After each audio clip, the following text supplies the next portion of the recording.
Hello, everyone. Good evening. So nice to be in virtual community with you.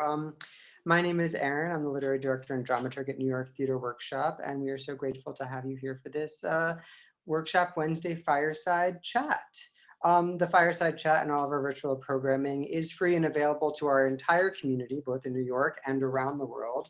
I know there are folks watching today up and down the Eastern Seaboard, at least, if not farther.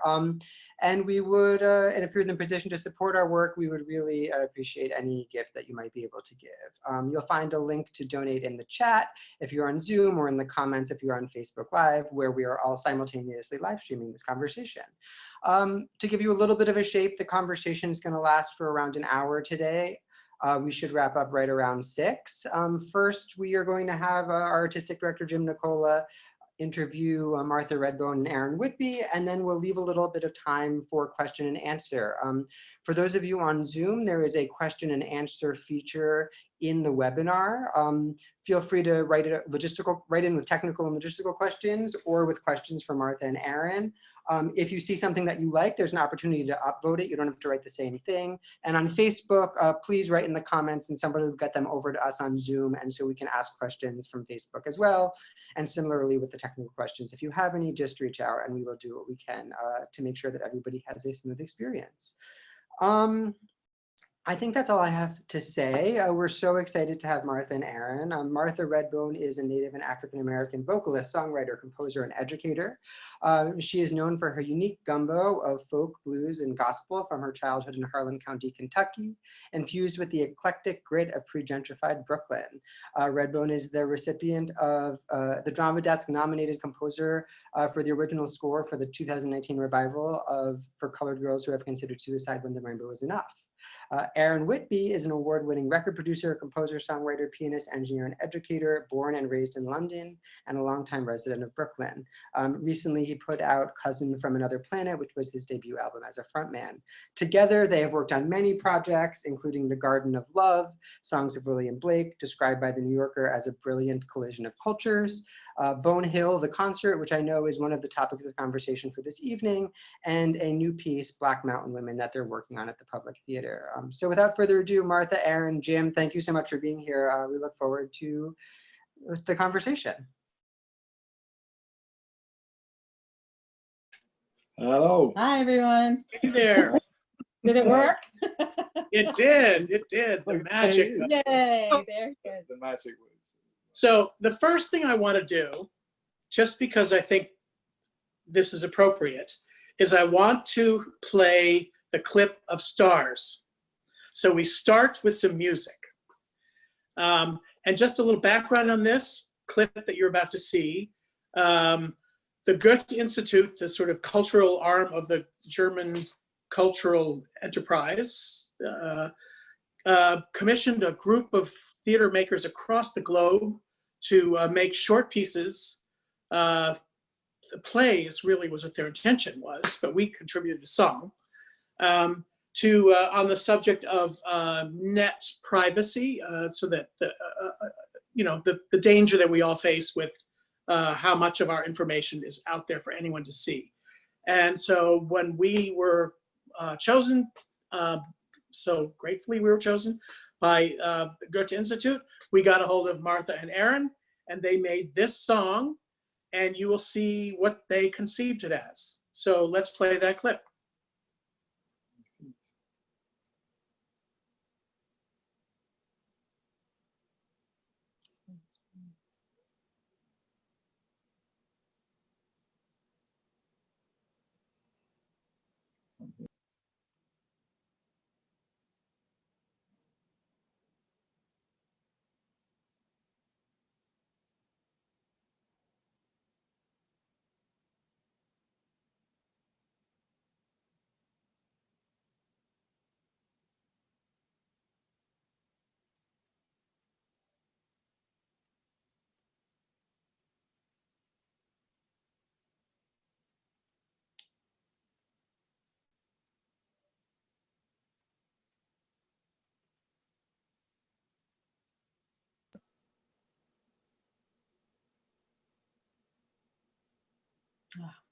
You guys not able to hear it?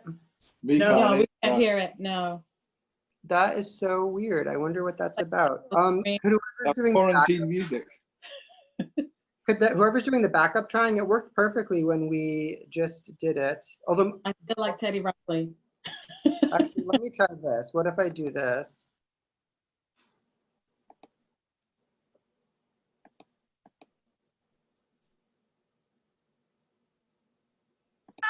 Now, can you hear it? Yeah. Yes. Great. Sorry about that, everybody.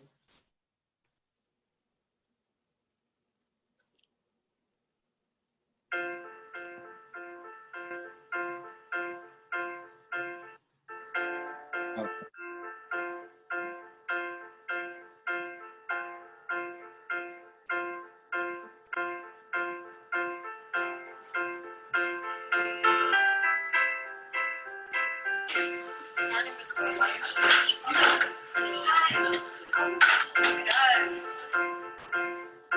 We wanted to talk to you guys and get a kind of perspective on what you think about privacy in this digital age of social media.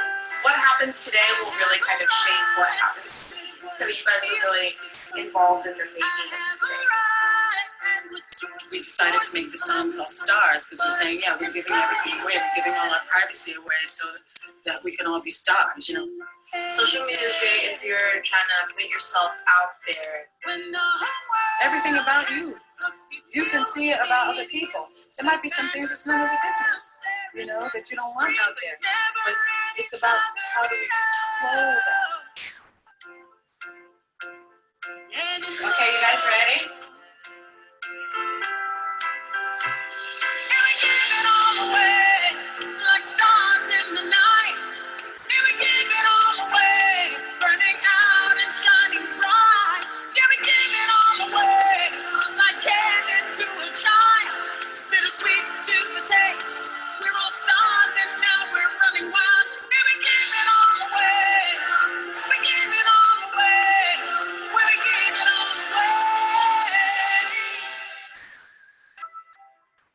There's nothing left.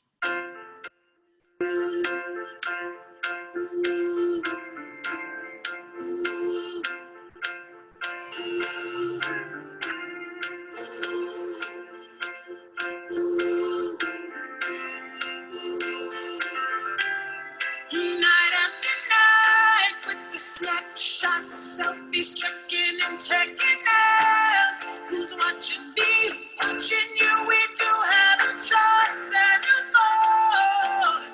Come on, let's make some noise.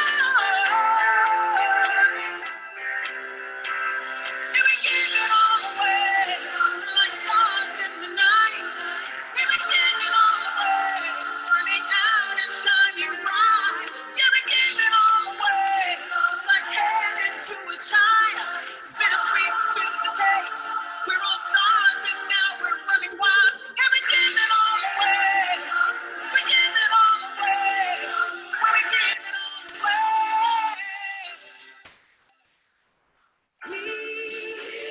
With fire in our hearts, keep us on our way. Never ending, protecting. So don't lose everything we are.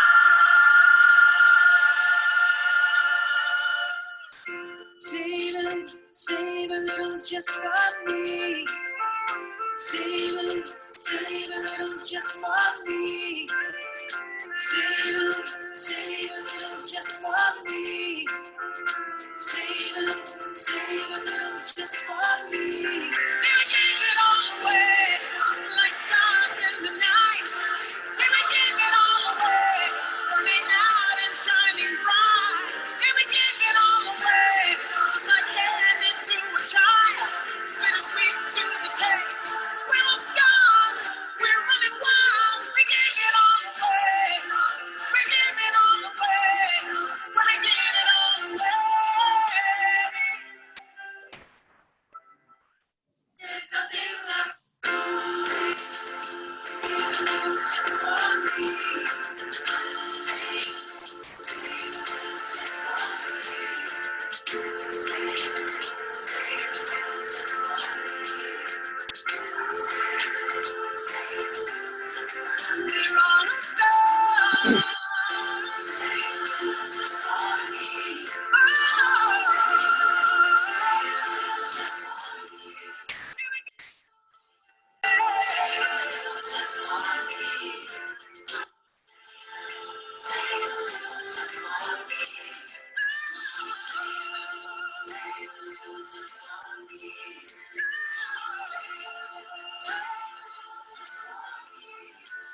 Okay.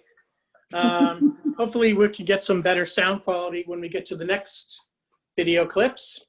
I want to start by, because what strikes me in the conversations that I've had with the two of you,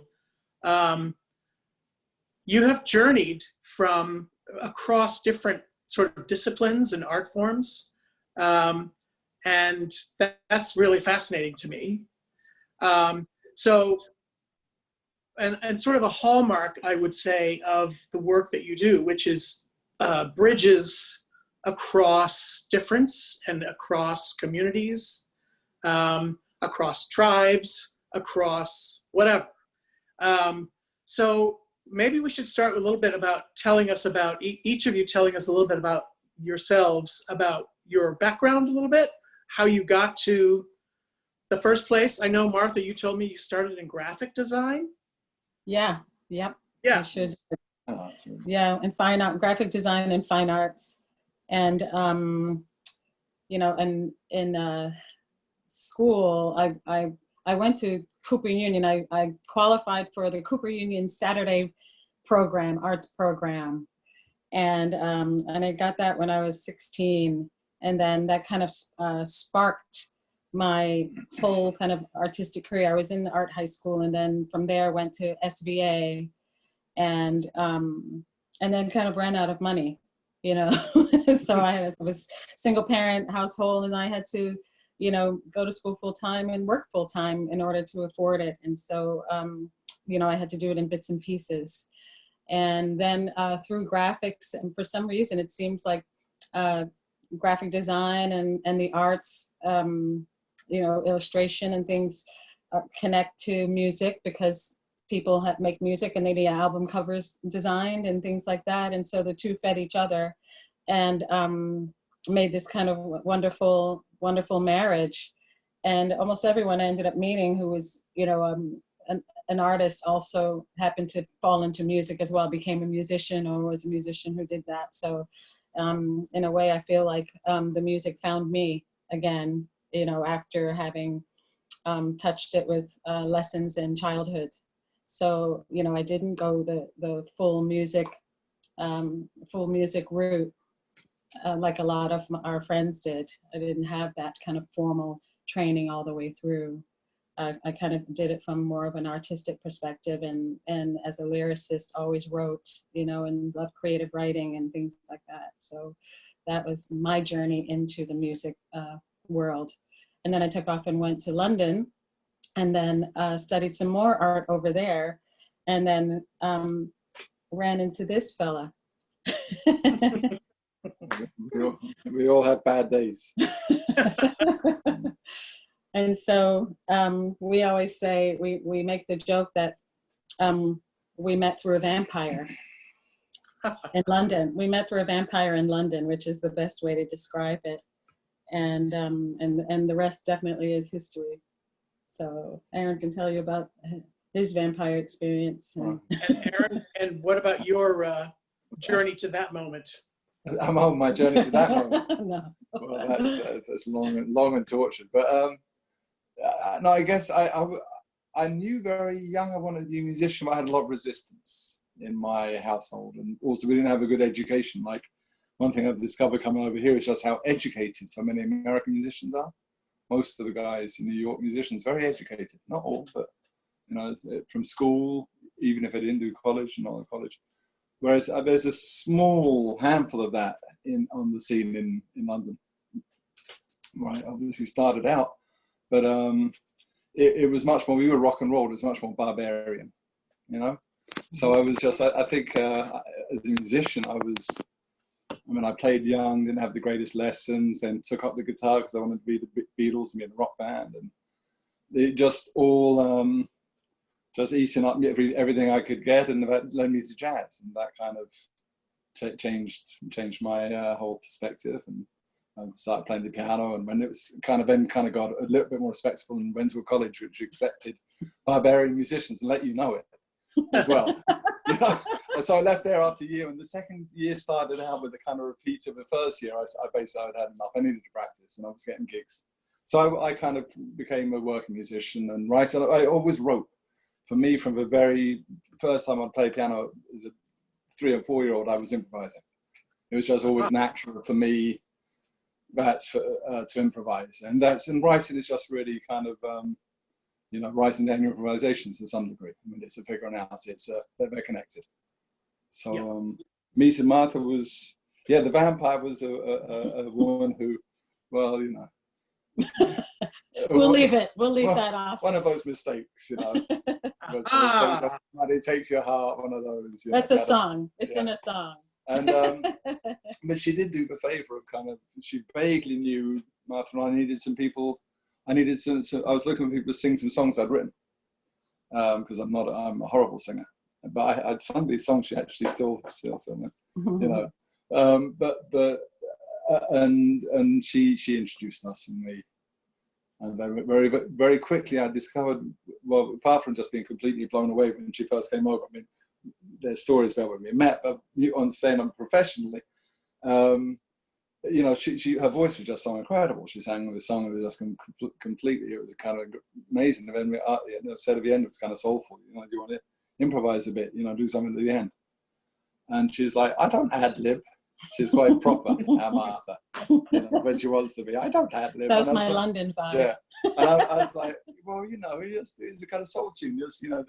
And so she started, you know, just riffing and wailing, and it was so melodic. And I said, wow, you're really melodic. We should be nice to write songs. So maybe we should write. And that's how that began. And when we wrote, it was stories. It was just fun. It was easy as pie. Yeah.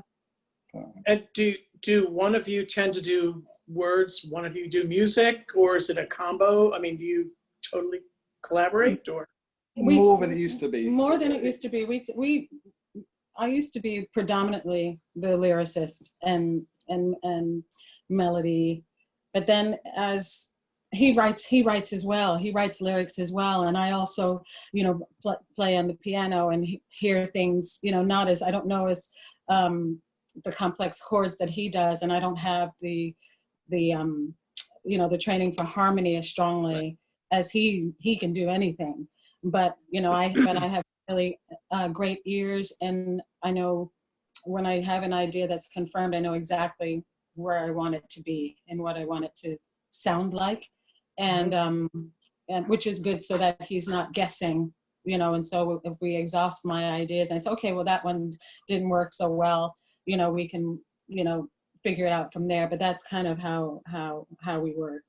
Yeah, I think it should be really flexible, to be honest, Jimmy. Just like whatever organic, whatever it takes. So sometimes the whole song come out of essentially one of us, or and it depends on the occasion and what it calls for, and yeah. And the one of those things, it's, you know, unlike you know, there are some teams who, you know, where the lyricist is just that, and you don't change anything, or you kind of duke it out over something, but that's their territory, and then the music is that the other partner's territory, and, you know, it's kind of, you don't step into that, you know. But with us, it's much more kind of fluid, which we both enjoy, because we discover things that the other one didn't really, you know, didn't expect, and so there's a lot of trust, you know, in the work relationship.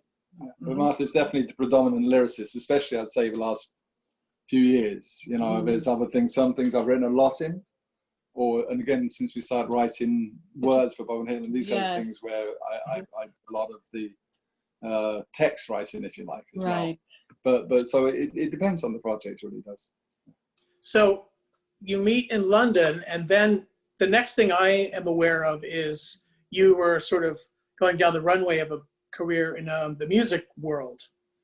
And where did all that come from, and how did that happen? Do you want to? Okay. We wrote a bunch of songs, and some of them were songs that we thought, you know, that I would sing as an artist, as the front person, and then there were some songs that we wrote that we felt that if they weren't suited for me to sing, if I didn't want to sing them, then we would maybe try to sell them. And so we said, oh, let's, you know, I mean, we call ourselves like the last hippies, you know, you know what I mean? So like, let's see if anybody, what do people even think of these things, you know? And then we said, oh yeah, I think we know a music lawyer. So we found this music lawyer, and then we sent in our songs, and then we met someone who had connections to this lawyer. So we gave him a tape, and then they took us to this attorney who shopped our music to a label, and then we ended up with this crazy bidding war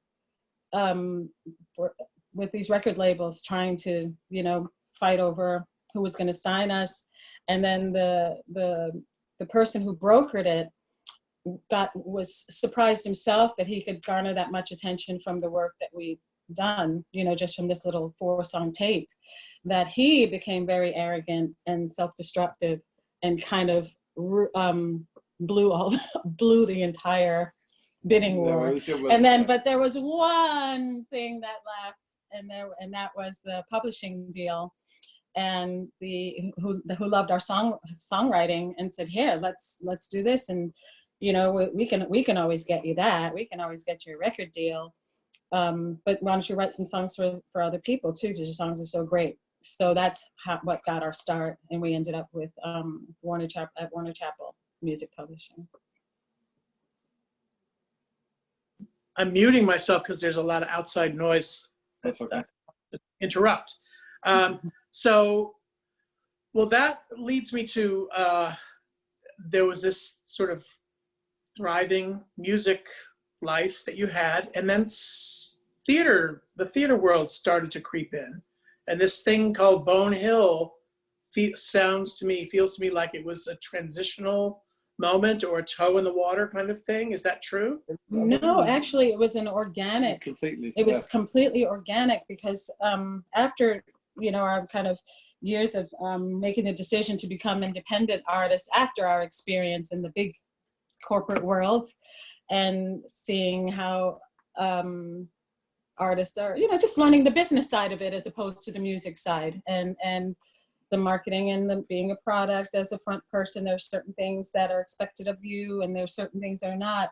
And I guess because of, you know, who I am and how I was raised, you know, I was raised by, you know, my Cherokee grandma and Choctaw grandpa, and, you know, in the mountains. And it was always about, you know, when you go outside, you're representing your people, you're representing everything that came before you. So the decisions that you make affect what came before you and what comes in the future. So whatever you're doing today affects your children's children. And so that was kind of the way that, you know, we were raised.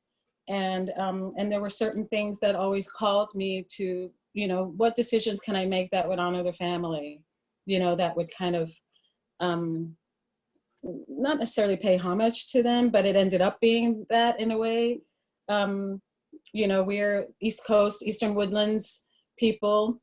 We're mixed, you know, we're Cherokee, Shawnee, Choctaw, African-American, European as well. And it's kind of like we're these people who were displaced and forcibly removed to Oklahoma, where our ancestor registered and, you know, and followed those laws and then left. And then, so in a way, you know, our people in these mountains are almost, we're kind of known as the forgotten people. And when you tell that story, when you travel as a touring musician and you're talking about your music and saying where you're from, it is incredible how many people don't realize that Native Americans still exist. And that's a serious thing. You know, when people say, when you tell somebody where you're from and you say that you're this, and they're like, what?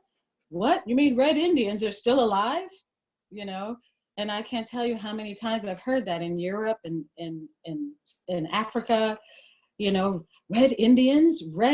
First of all, once you get past the shock of that phrase, I thought, uh-oh. That's what we call them. You know, so it's just incredible. And I thought this is really important because we are still here, you know, and we will continue to still be here. And yes, some of us have lost our language and, you know, to speak fluently and things because it was taken from us.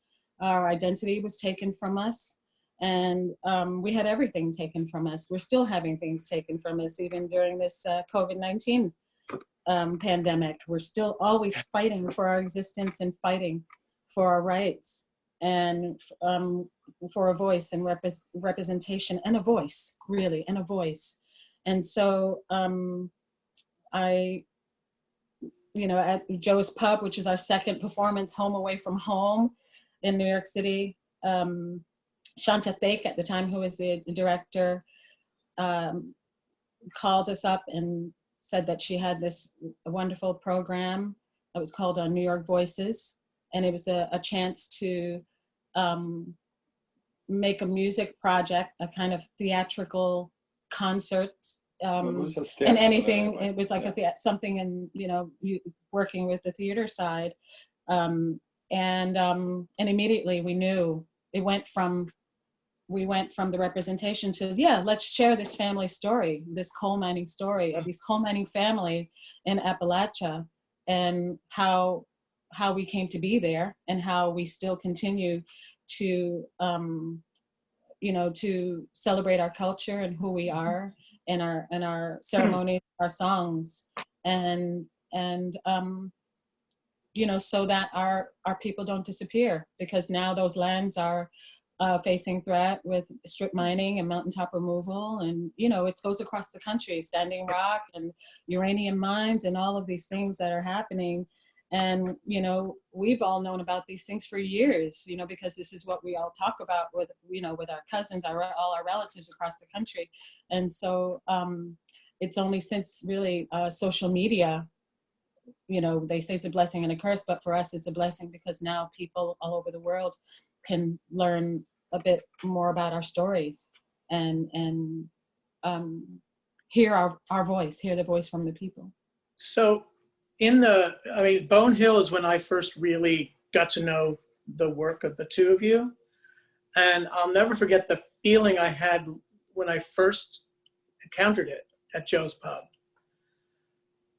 It was like a lightning bolt.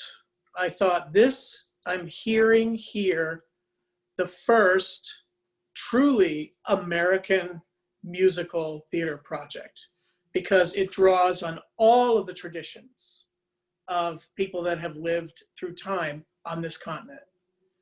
And it was pretty overwhelming. And still is. I'm still feeling that feeling.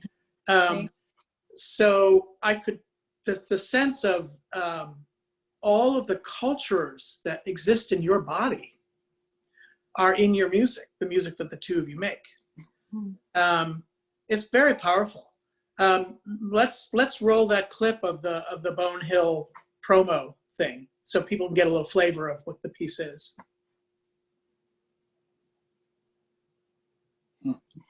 It's coming. Oh, coming. I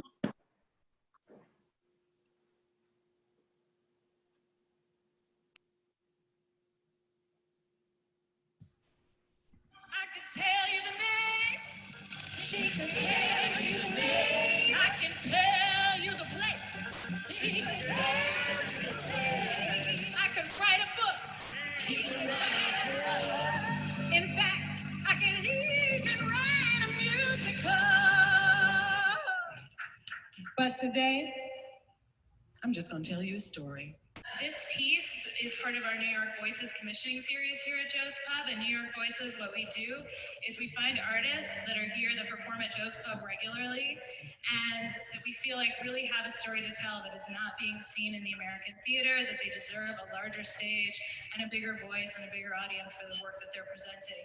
And Martha Redbone and Aaron Whitby are certainly those artists. Gonna tell you a story about my family, or a family kind of just like mine. We are red, we are black, we are white. We're all mixed up, but not confused. In our peaceful little world of Appalachia.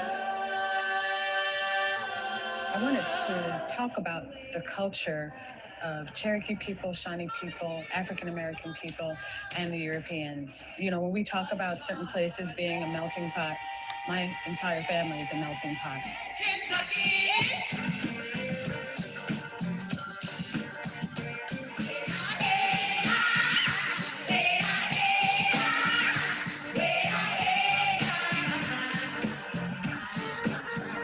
When you're talking about the American family stories, and particularly coal mining, people don't really associate coal mining in the U.S. with people of color. That's my granddaddy, Billy Bone, a Choctaw and black tall, drink of water from Mississippi. Come to Harlan County with his brother Joe to work in the mine. Well, there ain't nothing finer than a hard-working miner. Just a hard-working miner in the coal mine. I'm a mason, healer around these parts that still has a star. Bone Hill, I think, is really about what it means to be American. It's up to tribes to tell our own stories. We have to tell our own stories by what happened to us. We've been stripped out to the bone, all across the land, tied up in shackles beside my fellow man. We are one up in the name of love.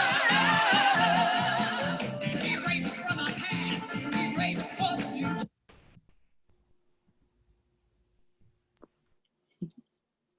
Great, great, great, great. So that's Bone Hill. Yeah, the old version. The old version. It's moving forward. Yes, it's transforming. Do you want to talk a little bit about that? Yes. Do you want to weigh in? Sure. Yeah, well, I don't know. As you saw that was the original. We had kind of 6 actors and 6 musicians, so playing the family. I mean, the quick background is essentially the story is 4 generations of women in Appalachia. So Martha being the last of that last generation, so covering her great grandmother. So all these people's paths cross. But we really wanted to get back why you get the range in music is we wanted to touch history, so connect the present very directly on a personal level to as far back as we could go, to really try and get to the Trail of Tears, which we couldn't do directly, but we certainly got to the aftermath. So great grandmother Liza, who was the kind of other central character, I guess. You know, she was born in the aftermath of the Trail of Tears when her family had gone back there, which is a big part of the story. But so that family story, so we had it spread around the 6 actors, and now we found that it was actually more effective to have just Martha essentially telling her family story and acting out most of the parts. So we made it's not quite like a one-woman play, but Sonny, who plays great grandma Liza, lady you could see in the Sonny Moreno. Yeah, you could see in the from Eulalie. Yes. Yes. Sonny. So you know, so Sonny comes, so we still get when the 2 of them sing traditional stuff together, it's magical. The lullabies and some of the native and some of the vocables, it's really powerful, the 2 of them. And then the rest of us, the band, we all kind of kick in our little parts here and there, and like a Greek chorus sometimes with the family. But essentially, it works really well. I think we still got the band, we've got the size, so we can really cover that range of music. from hoedowns to traditional to some Pahala music to funk and gospel and blues and rock and roll. And, we just try to kind of cover the timeline. So it's great having a bigger band to do that. So we've got violin and guitars and bass, and piano, organ, drum. So we that's where it is now. And we've been touring it a lot, and it's really, it's taken a new shape because she can improvise. She's a bit freer to just go where it goes now. And the audience is really interesting, actually. Shows you now she gets the audience involved quite a lot. Yeah, it's great fun. And I have to give a shout out to Kansas because there's this thing when after there's a racial incident, right? And so there's this racial incident, and the aunt. Was that in Lincoln? No, Lawrence. It was Lawrence. No, it was Nebraska. Was even better. It was in Nebraska. Lincoln, Nebraska. Yeah. Yes. So anyway, there's this racial incident, but the rich white family basically cart their son off, and Martha's family member is screwed over, and there's this line about of course the cops didn't do anything. They don't do anything. Yeah. And so you should do it as you do. Yeah. So we've been touring this piece all over the country, and and we always say, and because of this situation, because of this crime, that was committed, this rich family they shut it down. They kept it quiet, and we say we know, and we say my grandparents know that without their say, the law ain't gonna do, and then the audience always says nothing. They say nothing. Everyone all over the country. We get to Lincoln, Nebraska. We said the law ain't gonna do, and they all said shit. Yeah. Sunday night in Lincoln. Yeah, I loved it. Yeah. That was a shock. That was such a shock. 600 or 700 people. Really, they did. Yeah. In Kansas, we got a few. Yeah. So this next piece is called what? The next piece you're writing? It's Black Mountain Women. Yes. And we're working on, we're still developing Black Mountain Women. And the reason that we want to do that is because, Bone Hill, we love Bone Hill. It's a great story, and it's really fantastic because it really talks about, connecting the timeline from the past to the present in song as well. However, when we first sat down to make Bone Hill, we said, I want to do a story. They said all stories that are about Indians always depict the past. It's always in the past. And that's why people think we no longer exist. So that's why so many Indigenous artists are trying to bring everyone to today and to work in the present tense with a call that's honoring our culture, which is, goes for generations before. So with Bone Hill, we still ended up with a story about the past, but told by someone in the present. Mm-hmm. So we still have to, I want to talk about Black Mountain and what is going on in Black Mountain today. There are a lot of issues going on in that region and that are affecting everyone, and it's going to affect our future. And that's our original Cherokee Shawnee territory. That's where all of our ancestors have been buried. That's our sacred burial place. And there is a reason that we go back to this mountain. It always brings us back to this mountain. And the way that things are going now with, the mountaintop removal and strip mining, there may not be a mountain to go to, and so my question, I'm posing the question to myself, okay, what happens, we always say, as Indigenous people, as Native people, we always have our connection to the land, which is like the most important thing. You talk to any Native, they will tell you it's about our connection to the land that we have. But I have to pose the question now because of the way that the world is. We went from that, the connection to the land, to being put on reservations, and now, so that's been, home, these reservations. But what happens to the land when what happens to the people when there's no land to belong to?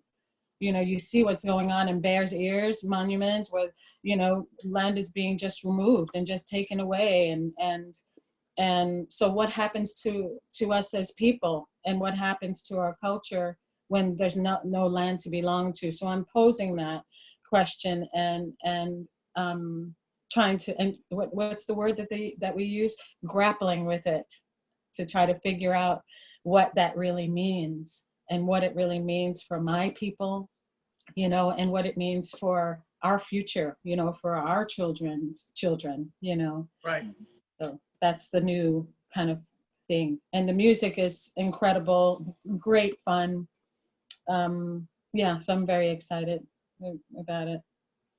And then there's another piece that you're working on. Yes? Yes. Which is, which one? Which one is that? I can't remember. The one that you went to China on. Oh my goodness. Okay, yes, that's still going. Yes. Flood in the Valley, which was directed by Michael Liebenluft. And that was a really, really beautiful project that took us to Xichang,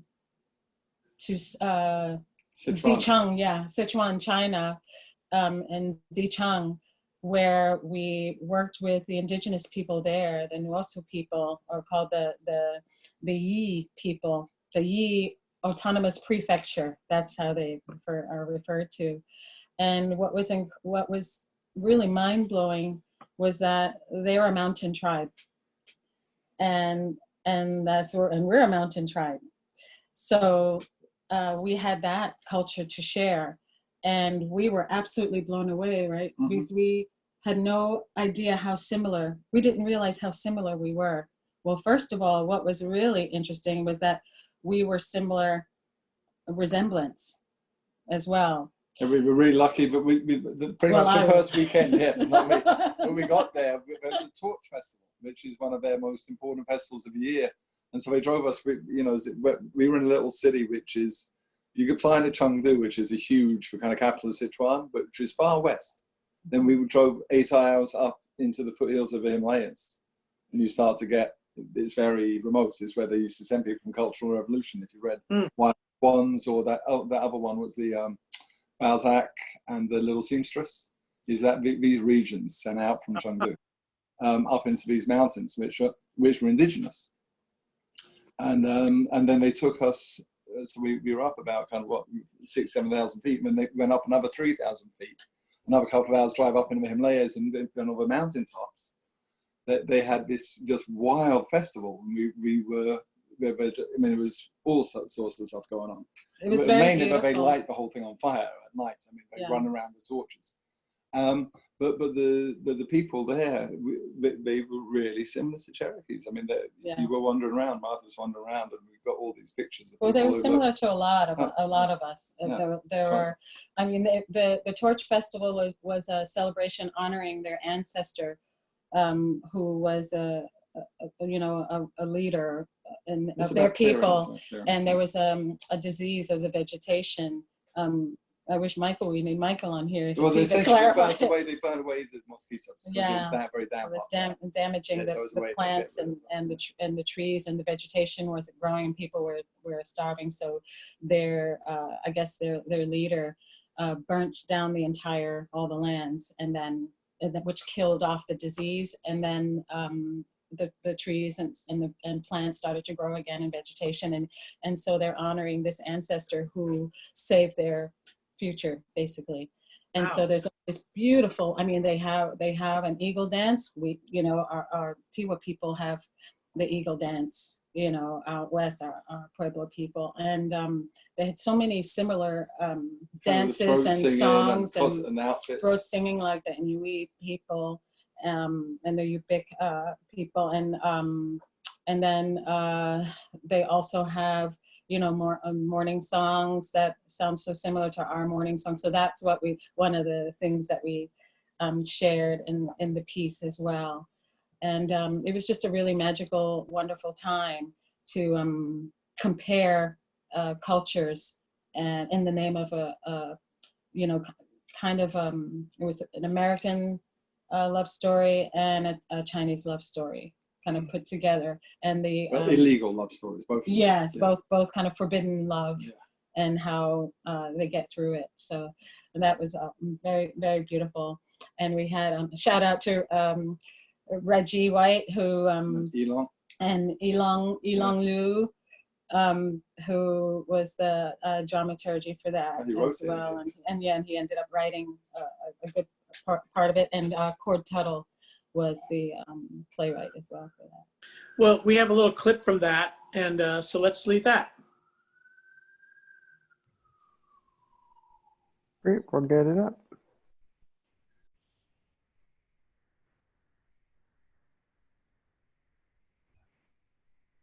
Do you want her? Because she's gonna sing loud.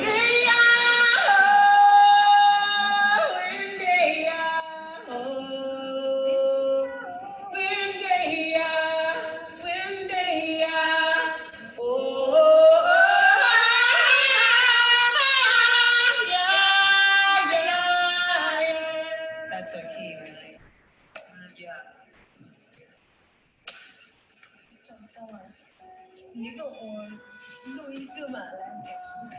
She wants to record once. Okay, the proper one. Yeah.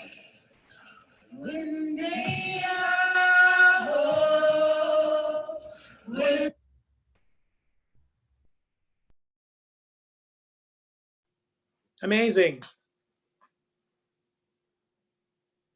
We should, Zicha. Zicha, you should have the little one who was kind of a May one learning it. Yep. But she's an incredible singer. You went That's into- so exciting. The interesting thing, we talked about this a little bit before, the way cultures across the world have connections, and we lose touch with those connections. And in my mind, it's often the role of the artists like yourselves that remind us, find those deeper hidden parts of our cultures that we do connect, and we are really one big family, but we don't necessarily recognize it. No. I think we should probably take some questions. Great. Yeah, if people have questions, please feel free to write them in. And again, if you're on Facebook, feel free to write them into comments.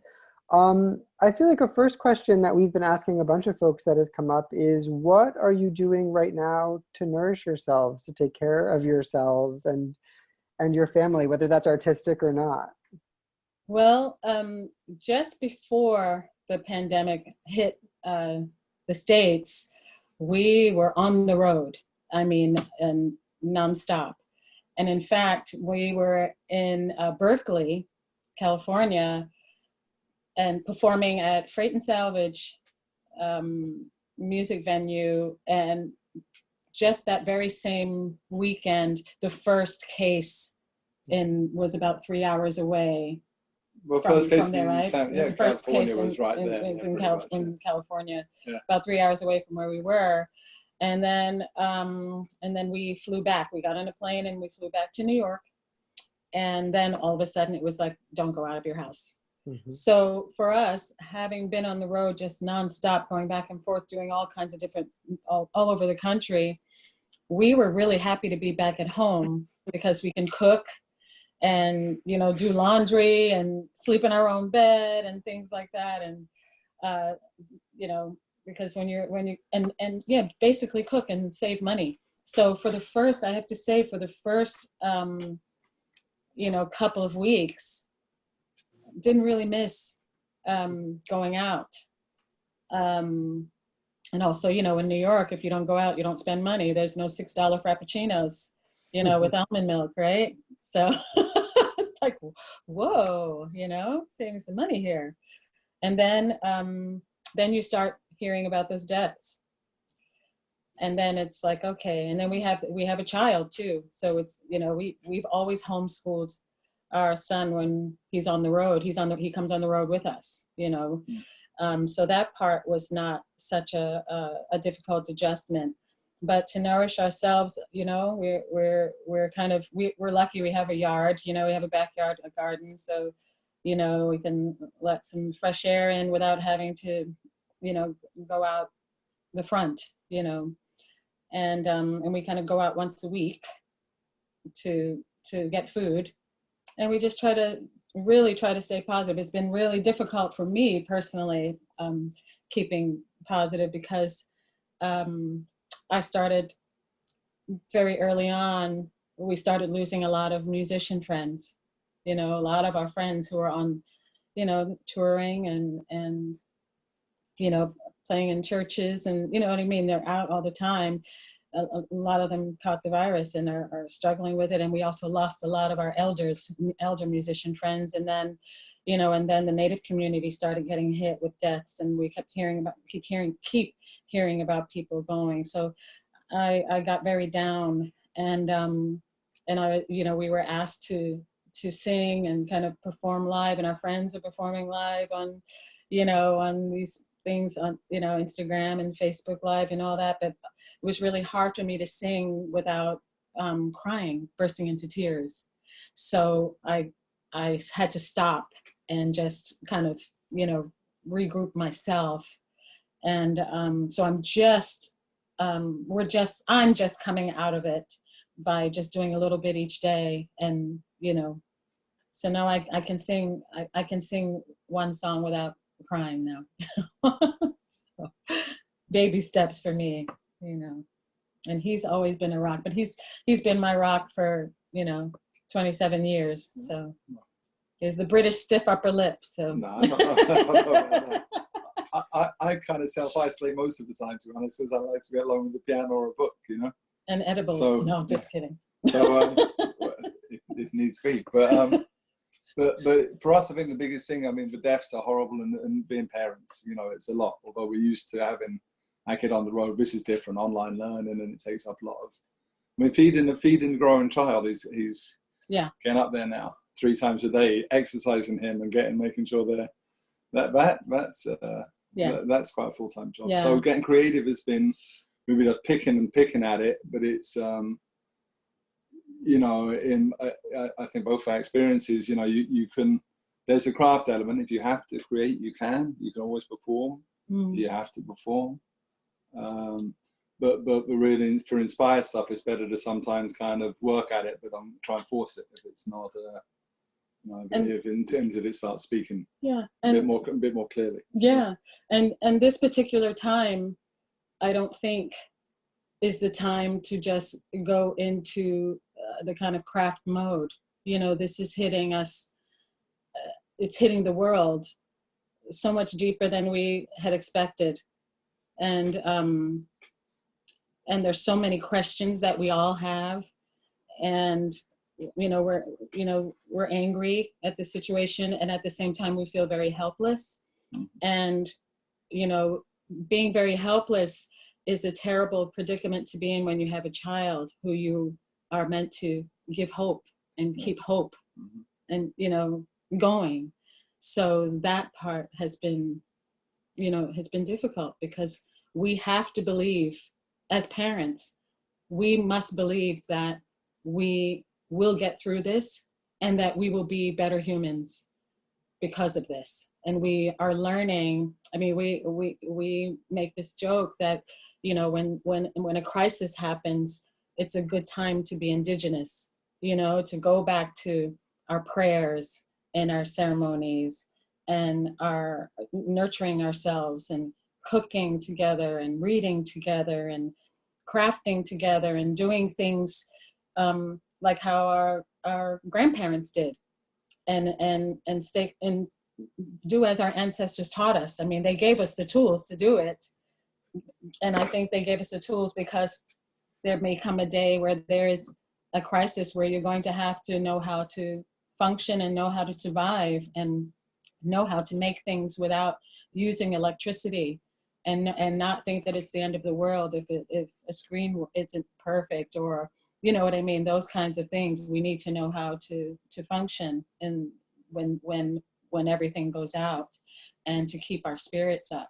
And so it's kind of our responsibility as parents to instill that in our child. And I think that's what has kept me going, that having this child has kept me sane and He's driving me insane. Yeah. I'm But it's kept me sane, because that's the one thing that has kept me from fully indulging in artistic depression. So, does that make sense? and the orangutan on TV doesn't help either. You're lucky he's not coming on so often. No. Been turning off, but Yeah. I mean it's kind of incredible. But you know, but Is there another question? Oh, sorry. Go ahead. Well, I know. I mean, you know, you can, I guess, you know, get yourself very depressed or slightly hopeful just thinking about it's like how this is going to play out is just such a mystery. It's a bit like watching a movie. At first, it felt a bit like watching a movie. It was very surreal. Mm-hmm. Not anymore. You know, now it's like, but in some ways, you wonder if great things could come out of this. I mean, and if possibly, I mean, does this make us wake up and realize we are all connected? See, I come from Thatcher's England, and she told us very early, there's no such thing as society. We're all these individual atoms, you know, capitalistic atoms. That's our job, and which is very much an American mindset too. And this is one of those ones where here's perfect evidence we're all in this together, you know.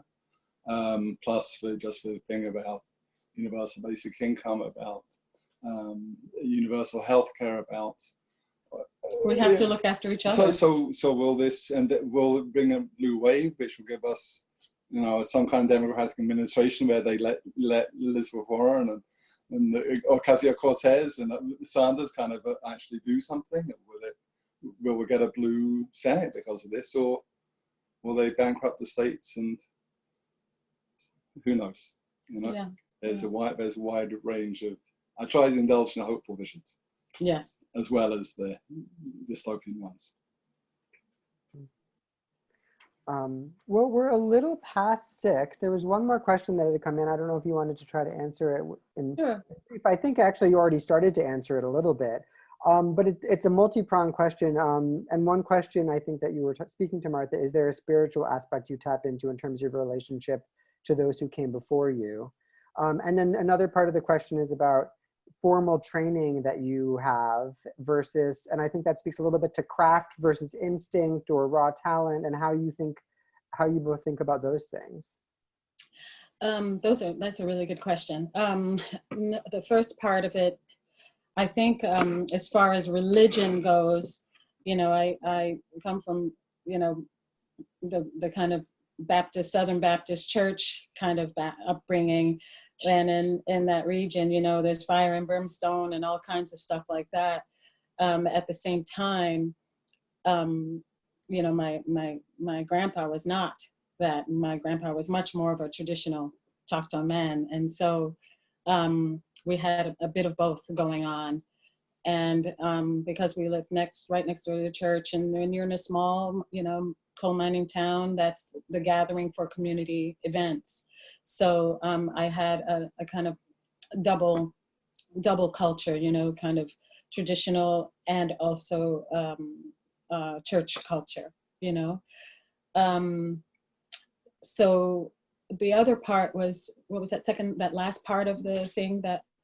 About formal training that you had, And or how do you think about craft versus raw talent? And so for me, you know, when you're singing traditional music, it comes from, you know, these are traditional things that have come through your family, and you know, and you learn through your relatives, and when in these songs, you know, the vocables are prayers, and you know, and when you gather, you know, for powwows or socials or things, this is the time where all of us come from many different nations, who all speak different languages and different dialects within those nations. And, you know, and the vocables help us sing and pray, you know, in the name of whatever it is that we're praying for. If we're praying for rain, if we're praying for crops to grow, if we're praying mourning the dead or living. And those are things we don't really have a kind of European way of that training. It's not, nothing is done in the same key. It's whoever leads the prayer, you know, or whoever leads the vocable or the dance, that's who it is. And if the person is, you know, 40 years old, you know, or 30 years old leading it, then we'll follow that person. And if the person who's leading it is 75 years old, it's going to be in their key, you know what I mean? And that's how that works. And you follow, and it all makes sense. And to have to notate something like that makes it too concrete, because these are prayers.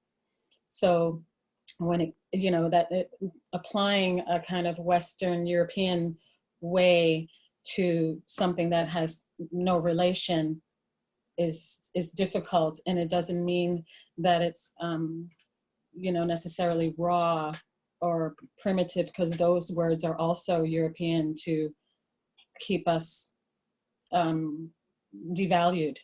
You know what I mean? I mean, you can see if a person buys you know, if a person buys or acquires, what's the word, acquires a native artifact and, you know, puts it in a museum or in a gallery on Madison Avenue, they can sell it for, you know, $50,000 or $1 million at an auction. But if they come out to, you know, Todna Onam and see the elders have the same piece there, they try to bargain for it and want to only pay $20 because it's not called art, it's called a craft. You know what I mean? So it's, that's when it comes to formal training and those kinds of things. For the music that we do, for blues, you know, for blues and soul and all of that, you know, those things come through our church, which is our formal training, and comes through our families and our family ceremonies, which are very formal in our culture, you know, in African American culture and in Native culture. That's what we call our formal training. So, yes. Great. Thank you. Well, thank you, Martha, Aaron, Jim. This has been really wonderful. We are so grateful for your time and your insight and your inspiration. And thank you all for tuning in. We are so happy to have you and to be in virtual community with you all. We have upcoming events for the rest of the month. On Monday, this Monday, we have a masterclass with Dito van Riegersberg, a cabaret masterclass. The following Monday, we have a master class called The Text in Space with writer, composer, director, performer Whitney White. And we have fireside chats next week with our Tao playwright in residence, Victor Cazares, and Theater Meet to Artistic director, Ruben Polendo. The following week with our beloved usual suspect, Thaddeus Phillips, writer, director, designer, performer. Next Friday, we are having a Singing for Our Lives, a virtual community song circle that is being led by Minister Orion S. Johnstone, who worked with us on Light Shining in Buckinghamshire. So, and there's more to come. Again, all of this programming is free to the entire community. Any gift that you might be able to make, $25, $10, $5, will help keep us through this crisis and beyond. All of the artists who we're able to work with were able to compensate, and the staff has been able to remain at its fullest. So there's a Zoom survey. There'll be a link to a survey and a link to donate either in Zoom or in the Facebook chat. Please take a few minutes, tell us what you thought of this conversation. And we look forward to seeing you back soon. And again, Martha, Aaron, Jim, thank you so much for your time and for the Thank you for having us. Thank you. Stay safe.